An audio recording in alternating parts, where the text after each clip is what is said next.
এভাবে করলা ভাজি খুব কম মানুষই খেয়েছে। আসসালামু আলাইকুম ভিউয়ার্স। প্রথমে কড়াইয়ে পরিমাণ মতো তেল দিয়ে এখন এখানে দিয়ে দেব পেঁয়াজ কুচি, কাঁচামরিচ কুচি দিয়ে একটু নেড়েচেড়ে ব্রাউন কালার করে পেঁয়াজগুলো ভেজে নেব।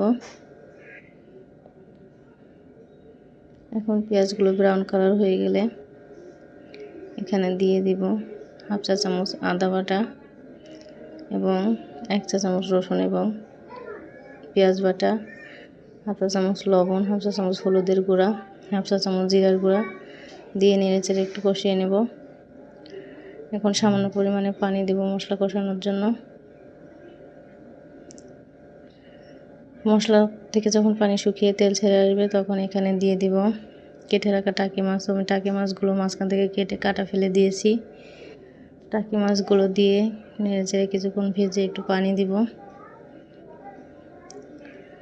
যখন পানি শুকিয়ে যাবে মাছগুলো আবার নেড়েচেড়ে দিব। দিয়ে এখন এখানে দিয়ে দিব করলা দিয়ে নেড়েচেড়ে কিছুক্ষণ ভেজে নিব। তো আমি আবারও একটু নাড়তে আসলাম।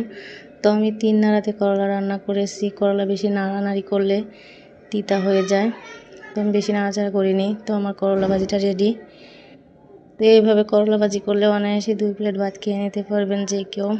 আমার ভিডিওটা ভালো লাগলে লাইক, কমেন্ট এবং শেয়ার করে পাশে থাকবেন।